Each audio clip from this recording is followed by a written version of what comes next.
Side Hustle Show 145, Amazon Ranking Secrets for Books and Physical Products from an SEO Pro.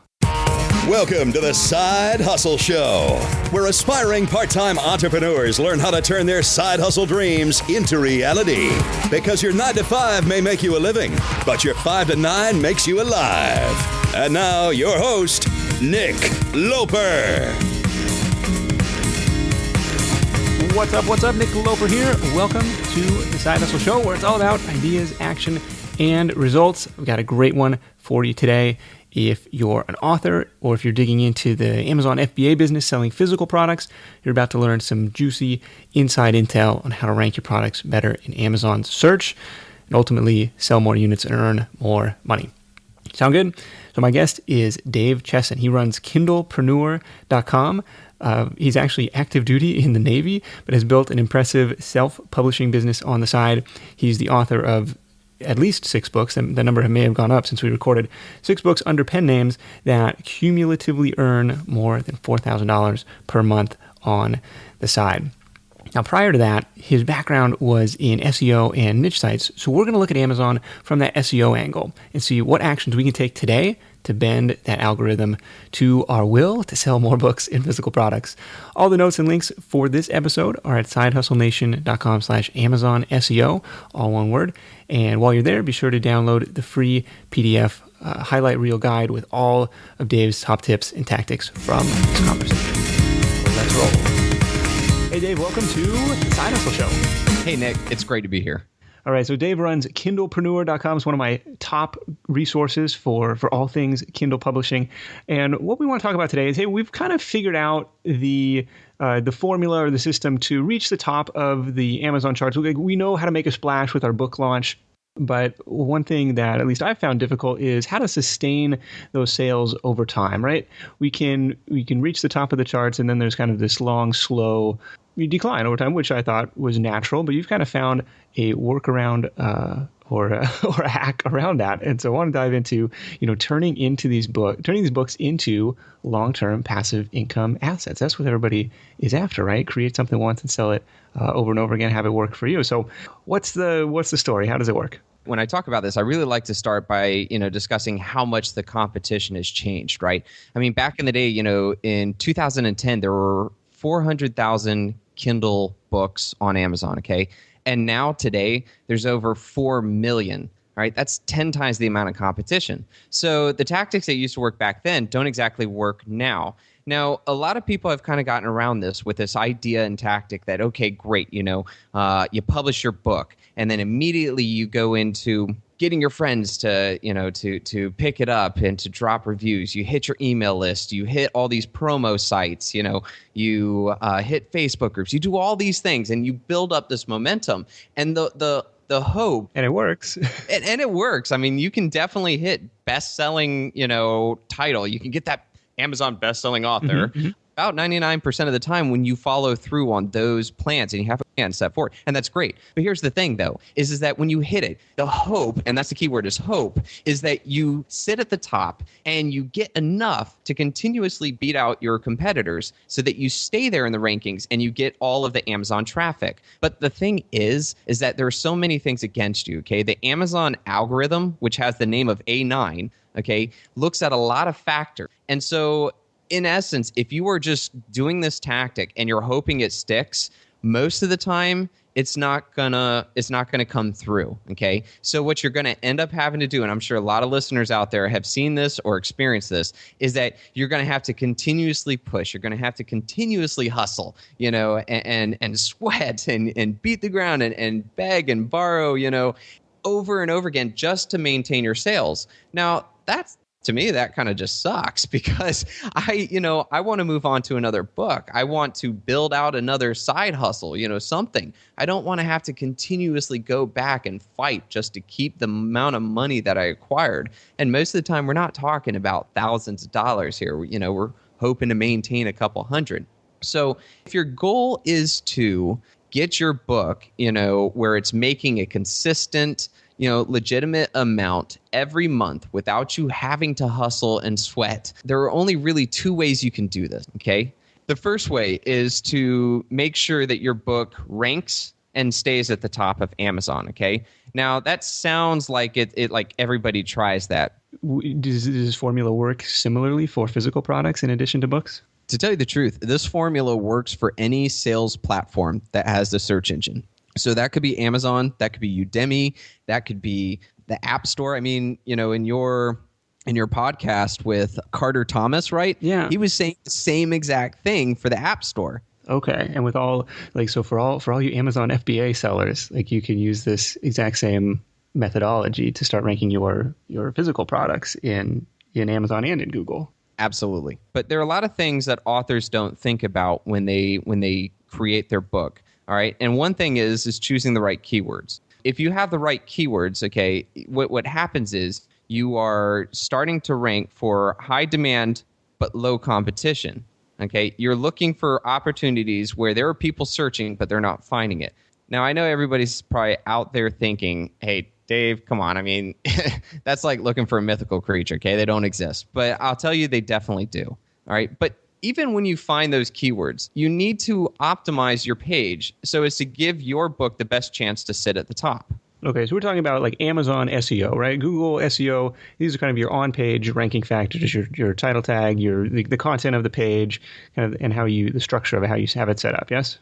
Yeah, absolutely. As a matter of fact, the Google algorithm and the Amazon algorithm are extremely close in the fact that they are both algorithms, okay? Now, an algorithm is not a person, okay? It's not sitting there reading and saying, oh, this is definitely a better book, What it is that it's a calculation that rolls through that kind of looks at, certain factors. Now, which factors are more important is what kind of makes, the difference between Amazon's A9 algorithm and Google's algorithm. And the biggest, most important part to this is that in Amazon, they care about the sales conversion. In Google, they really care about the click-through, okay? So when you can do the normal things you do on Google, which is on-page optimization, right, inside of Amazon. So you choose the right, keywords in your title and subtitle. Tell me about the subtitle field. This has kind of always been a mystery to me in the KDP dashboard as you're uploading your book. I've always just put, my entire title and subtitle on the same line. So it would be the side hustle path, 10 proven ways to make money outside of your day job. Would you put that 10 proven ways to make money outside of your day job in the subtitle field? Well, it kind of depends. So when I find a keyword, say there's one keyword that's the primary keyword, okay? I'll use that inside the title. But then what I'll look for is either long tail versions of the keyword, or I'll also look for different versions of the keyword. So let's say, for example, it's resume. My keyword is resume, or how to write a resume. Then in this case, I would make my title how to write a resume. And then my subtitle would be, improve your curriculum vitae by making a CV that looks great. Okay. Now, notice I used two other versions of the word, resume, curriculum vitae, and CV. So that's one way of doing it. Now, you also have to remember too, though, is that you just don't want to keyword stuff inside of it. I mean, people see this and it's obvious. And the other thing to think about too is that your title and subtitle, there's got to be some sales copy in that, right? So it's a fine balance between where sales copy and optimization kind of flow together. Okay. And does it have to match your cover as well? If you're kind of going a little bit more aggressive in the subtitle with keywords, do all of those have to be the exact match of your cover image? The cover and your title need to be extremely close to each other, as per Amazon's rules. The subtitle does not. Oh, okay. Matter of fact, the subtitle doesn't even need to be on the cover page. Okay, that's good to know. And then similarly, hey, in my description text, obviously I want to include my keywords, but in a non-spammy, stuffy way, make it, write it naturally, it would make sense. What do you, in the KDP dashboard, you have 7 keyword tags that you can apply, I guess, to your book, which is cool because Google has ignored your meta keyword tags for the last decade, but Amazon still lets you put them in, and I assume they do that for a reason, because they want to crawl those. What do you have for suggestions for people to put in that field? Well, actually, that's a really good point, because when you go to upload your book, they're going to ask you for those keywords. Now, those keywords are a little different, okay? First off, only Amazon gets to see it. So other search engines like Google will not be able to see what those 7 keywords are. But there are two main reasons you want to choose keywords, your 7 keywords for your Amazon publication. The first is that you want to immediately show up in the Amazon rankings for that term. It's kind of like a, hey, Amazon, I really want to show up for this term, okay? And Amazon will listen for a little bit, and it will take time. But it's a good indication. But the second and most powerful thing is that there are certain categories that you can't select, okay? That, when you go to your category selection on your bookshelf, when you go to publish, you can't find them. They exist because you see your competitors ranking for it, but you can't select for it. And the reason being is that most of those ones that you can't select, you have to choose a specific keyword to therefore unlock these categories. Oh, interesting. So make sure that you do your research on which category you want and use 1 or 2 of your 7 keywords so as to unlock those categories. And I highly recommend you go after those. Okay. Do you use the same keyword that you did in your title, or you say, hey, I already put it in my title. I don't need to waste one of my 7 on that in the keyword field? Well, actually, Amazon tells you that you should not have your title be the keyword itself. Okay. So you shouldn't. But I did test. I'm not going to lie. I did test to see whether or not Amazon would pick up on that. And I've asked a couple of my readers out there if anybody's ever had that. And nobody's ever come back with the fact that they said no. But again, I'm always looking for alternate versions of the words so as to, reach out to a broader market, not just sit in one word and rank for just one word. Yeah. Any tools that you like to use for kind of the Amazon keyword research to uncover these high traffic, low competition unicorns? Yeah, absolutely. Right now, I think the best on the market is Kindle Samurai. It's kind of a Amazon specific keyword generator, but I have my issues with them. Right now, it only works on PC. And I think that there's some things they could do to improve on it. But it right now, it provides the most, kind of bang for your buck. I think it's like $30, okay, which isn't too bad. Yeah, so only a handful of books and you're already there. Exactly. And let's just say if you do a little keyword research and you change up your keywords, you may honestly get a couple more sales just from the get-go. And that just covers the cost of it right there. Okay. So. How about merchant words was one that I've used in the past. Do you put much stock into the data that they spit back out at you? Well, I've been testing them right now. The verdict is still out as to whether or not I like what they do or I like the results. So far, I'm kind of impressed, but I haven't given enough time to be able to kind of create my own judgment. Okay. But, another thing that we're going to get into in a little bit, though, is talking about the most important factor for ranking. And that factor is your sales conversion, right? Now, with sales conversion, everybody's like, well, of course, I want more sales. I want to be able to sell faster. But how do you do that? And many people think that you just can't affect that. I say that that's absolutely wrong. One of my favorite tactics for getting my books to rank number 1 and stay number 1 consistently is by developing my own traffic. Okay. How do you do that? Lead us to the promised land. We just talked about Google, right? Your Amazon sales page is a page. It's a website page, and it is on a very sweet domain authority, okay? Amazon's domain authority is amazing. Now, if you've chosen the right keywords, and by the way, when I look at keywords, I don't just look at Amazon's keywords. I look at Google keywords too, because my hope is that I can get my Amazon sales page to rank number 1 in Google for that same term as well. And when that happens, I'm now getting about 44% of all people on Google who type in that keyword. I get them going straight to my Kindle book. Okay, wow. For that, I use the tool Longtail Pro to help me kind of figure out, hey, where are those, high demand but low competition keywords? And so in my process, I like to look at Google traffic and Google Analytics, and then I like to compare that to Amazon and try to see if there's a good fit. Okay, so you're looking for those keywords, maybe it's that resume example, we can continue down there, and you say, hey, this has decent volume, I don't know, I imagine it's probably pretty high competition in Google, but you're looking, what kind of, is there a particular metric, like, I need 10,000 monthly searches, or what are you looking for there? First off is that I'm trying to look for keywords that are buyer terms, right? I mean, they've got to be something that somebody is truly looking for a significant source of information, okay? In this case, all right, let's go off of resumes, okay? If you're trying to attack resume, you're not going to find a high competition or a low competition keyword, okay? However, though, what if you were to niche down and go after like doctor resumes or teacher resumes? Okay. I'm sure that there are a lot of teachers out there who are trying to brush up the resume as they're getting ready to move to a next job. Okay. And because it's a job specific keyword, okay, you're probably going to see a significant amount of traffic typing that in. If you create a book that is, look, it's got everything. It's got templates. It's got cover letters. It's got all these things. Your Amazon book could rank number 1 for teacher resume, teacher cover letter, teacher CV, teacher curriculum vitae. And now you're converting all that traffic straight to your book. If just even a small percentage of that traffic ends up buying your book, you're already crushing your competition, because your competition is only depending on Amazon's traffic. And now you're getting Amazon's traffic and Google's traffic. And as Amazon starts to see that you're getting all these conversions, they're going to immediately start bumping you up to the top. And the best part about Google is that traffic is consistent. It's every month, and you are continuously proving to Amazon that you belong at the top. Right. The algorithm is self-interested, right? It's a selfish algorithm. They wants to make money, so they want to rank the books that are actually ringing the cash register for them. So that makes sense. Let's get into how obviously ranking your book page on Amazon in Google is the holy grail of all this stuff.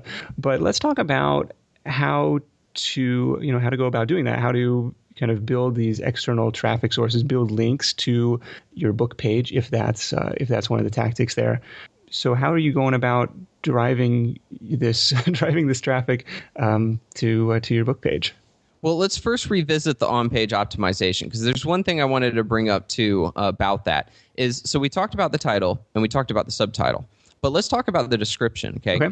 In the description, you're given a lot of words that you can write. And a lot of people will just write like a paragraph. 4,000 characters or something you're allowed? Exactly. But a lot of people also don't know that you can do H2 tags, H3 tags, bold. You can do all those things. And for those out there who are Google SEO savvy, H2 tags are a very important thing. It's kind of like telling Google that, hey, H2 tag is like chapters, right? Mm-hmm. So if the chapters are all about this keyword, then it probably means the whole book is about the keyword, right? So what I like to do is I'll also put in H2 tags, and I'll form it out so it actually looks like an article almost. I mean, it's got sales copy, of course, and it's describing the book, but I write it like it's an article, and I optimize it for SEO so that therefore it has a better chance of Google saying, wow, hey, there's a lot of great information about, teacher resumes. So therefore, I'm setting myself up for success by having strong on-page optimization. Is there a tool on Kindlepreneur that helps translate that HTML, or like is a WYSIWYG editor? Because sometimes at least last time I looked in KDP, that was not super easy to do. We have just developed a prototype, but I think by the time that this airs, we will have it up and running, and I'll make sure to have the link in the show notes. But basically, for all those guys who are like, I don't know how to do the H2 or what I can and can't do, because it's true, there's certain things you can't do based on Amazon, and you don't want your stuff looking funky. So in this case, you would just write out your summary onto this this online program that I have that's for free. And then you can highlight things and you can click buttons, and it will turn it into what it will look like on Amazon. Awesome. Just like WordPress, okay, awesome. We'll link that up in the show notes for sure. Yep. And then once you're done, just hit get code, and it will give you the code that you copy and paste into your KDP, and boom, it'll look like that. Look great. Okay, cool. All right, so that's the description box, an overlooked section. And plus, this is like your sales pitch. Like you have whatever it is, the 4,000 characters or 4,000 words to go out and convince somebody to buy your book. Hey, they already landed on your page. Now you got to sell them. And that's right. Description is important to do that.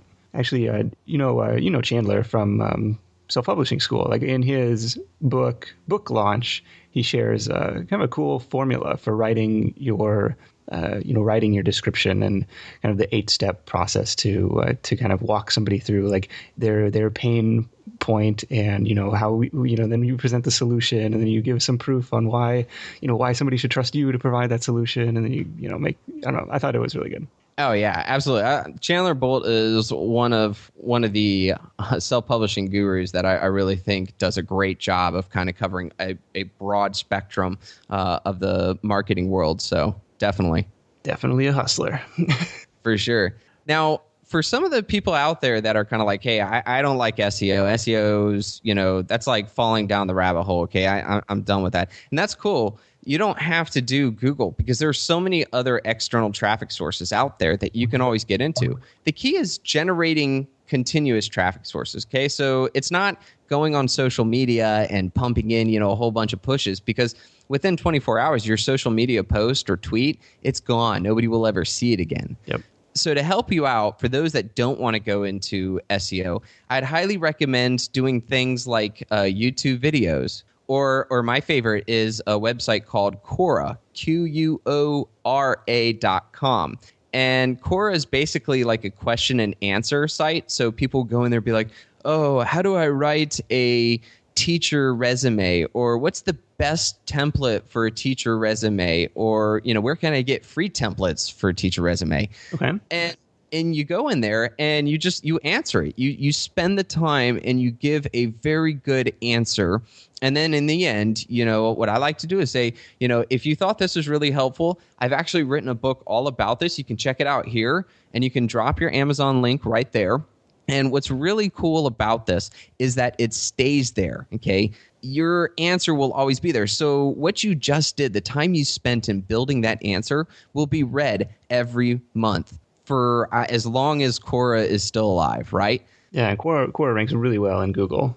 Oh, and it does. Absolutely. So I'd say this is that, say you spend an hour and you write this really good response, okay? And it only gets you 10 people a month. Well, that's 10 people every month. Okay, and if say only 10% convert on a book, that's one extra sale a book for something you did for just 1 hour. And that is continuous for years to come. So I say you take that and you multiply it and you do it over and over again. You really answer people's questions, and you will start to build a solid traffic source that your competitors aren't doing.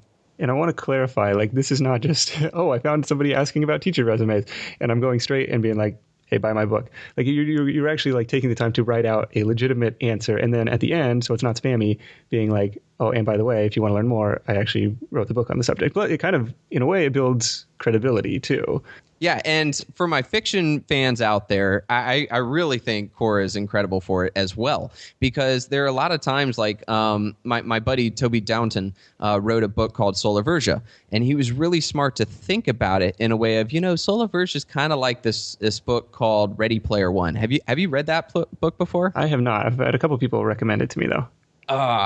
It's one of my all-time favorites, and he looked on Quora and he found 5 different questions where people were saying, hey, what other books are out there that are like Ready Player One? Okay. And there were all these different versions of that. Or it's like, hey, if I liked Ready Player One, are there any others? Or are there any books out there on virtual reality?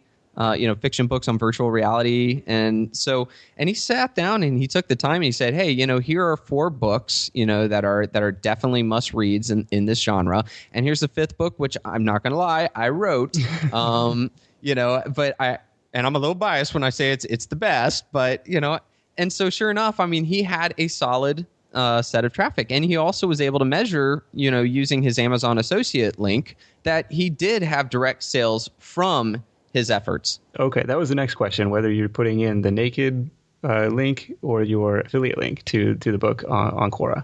Quora allows you to put affiliate links so long as you make it known that it is an affiliate link. And you can put that in your bio, or you can put that somewhere in your response. Okay. Now, how do would you prefer to do one or the other? For the sake of, if I want to build, link juice to my book page, would it make sense to use the naked link or the unaffiliated link? Oh, well, sadly, Quora is a no-follow link, so therefore you're not going to get much juice from... All right, well, that settles it. Affiliate away. No, this is a direct traffic source, so not so much on SEO. But I would say that if you're looking at building SEO for your book and your book page, contacting people who do book reviews is a great one. Just making sure that they're not using their Amazon associate link, but that they're using the right link. Yeah, and I use Quora a little bit during the Work Smarter book launch, and I probably could have put more effort into it after the fact was people, hey, what are some of your favorite like productivity resources? And be like, hey, actually, I just asked 500 entrepreneurs what their favorite productivity resources were. Here's the top 10.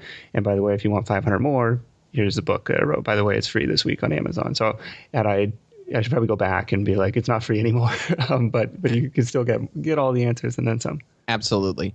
On Quora, how do you prioritize which questions to answer? Because some of them, like they'll show you how many people are following this question, and sometimes it's like 10, and other times it's like 1,000. But if you answer the 1,000 person one, you're going to start like at the very bottom of the list, and people might not see it. Like, is there a balance there? I don't know. How do you prioritize your time over there? Well, that's a really good question. And to tell you the truth, I honestly believe that there's no bad question out there, okay? Because when somebody asks that one question and nobody's answered it yet, you get that person's attention. I mean, when you actually sit down and write a response, they're floored because you took the time. You might as well have just gotten one sale from doing that. And again, it doesn't mean that somebody isn't going to see this again. This answer it might take a couple of months, but all of a sudden it becomes very popular, or it starts ranking in Google, and all of a sudden you start getting hundreds. And now you are the first one there. You were the early adopter on answering that question, and you're sitting all the way up at the top. So you never know. Sometimes they take off and sometimes they don't. But I've never really had it where a question wasn't worth answering, so long as it was legitimately within my niche, within my target book. Okay. So you mentioned YouTube in addition to Quora. Are there any other platforms that you like that kind of have a similar effect for driving this external traffic? Absolutely. If you're not a fan of building your own website, there's two ways you can do it. You can either go to Hub Pages and write articles for them, okay, and then get those ranking. Or you could also guest post on someone's website that is a very legitimate website. You'll build traffic from their traffic, okay, from their fans. But on top of that too, again, you can get that page ranking, and build up some significant traffic to your book itself.